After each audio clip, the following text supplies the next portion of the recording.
কিছুদিন যাওয়ার পর আমি খাওয়া দাওয়া বন্ধ করে দিই, কারণ ওই বাড়ির মধ্যে আমার দম বন্ধ হয়ে আসতো। যে মানুষটাকে বিয়ে করে গিয়েছিলাম সেই মানুষটাই আমার ছিল না। আমার শাশুড়ি আর আমার যা মিলে আমাকে অনেকবার খাওয়ানোর চেষ্টা করে, অনেক জোরাজুরি করে, কিন্তু আমি খাচ্ছিলাম না। এরা যতবারই আমাকে জিজ্ঞাসা করছিল কি হয়েছে, আমি একটাই কথা বলছিলাম যে কিছুই হয়নি। কারণ কতবার মানুষকে বলবো, আর একই কথা বারবার বলতে ভালোও লাগে না। আমার খাওয়া দাওয়া বন্ধ দেখে আমার শাশুড়ি আমার যাকে বললো আমার ভাসুরকে ফোন দিতে, মানে দুলাভাইকে ফোন দিতে। তখন আমার যা ফোন দিয়ে বললো যে কণিকা খাওয়া দাওয়া বন্ধ করে দিয়েছে। তখন আমার দুলাভাই বললো যে ঠিক আছে কণিকাকে দাও, আমি কথা বলছি। আমাকে ফোনটা দিল, সে বলল তুমি খাওয়া দাওয়া বন্ধ করে দিছো কেন, এখন যেয়ে খাওয়া দাওয়া করো। আর সাইড থেকে আমার শাশুড়ি আমাকে কথা শোনাচ্ছিল। তারপর কান্না করতে করতে অল্প কিছু খাবার খেয়ে নিলাম, পেট ভরার মতো না, শুধুমাত্র একটুখানি ওদেরকে দেখানোর জন্য।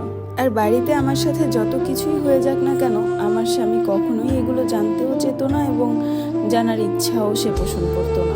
সবসময় আমাকে এড়িয়ে চলতো।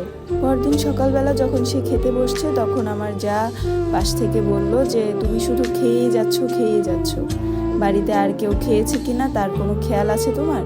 তখন লিটন আমার যাকে জিজ্ঞাসা করলো কে খায়নি। তখন আমার যা বলল যে কণিকা আজকে 2 দিন ধরে খাওয়া দাওয়া করছে না।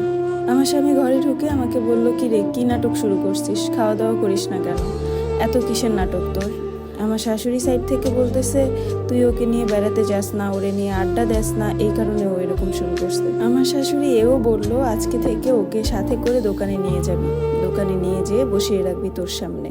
সেই কথাগুলো কিন্তু আমার স্বামীকে শাসন করার জন্য বলেনি, সেই কথাগুলো আমাকে খোঁচা মেরে বলেছে। তারপর আমার স্বামীও রেগে যেয়ে বলল চল আজকে তোকে নিয়ে দোকানে যাব, রেডি হ, তুই দোকান করবি আর আমি বসে থাকবো। তারা মা ছেলে মিলে আমাকে অনেকগুলো কটু কথা শোনালো।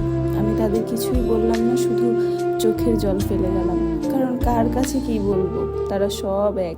বিয়ের পর যখন আমার প্রথম রোজার ঈদ আসলো, তখন আমি আমার শাশুড়িকে বলেছিলাম যে রোজাটা আমি আমার বাবার বাড়িতে থাকবো।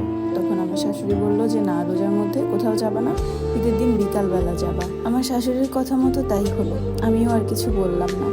আর এই রোজার মধ্যে আমার স্বামী সকালবেলা যেত আর রাত 10টা বাজে আসতো, দুপুরবেলা আসতো না, কারণ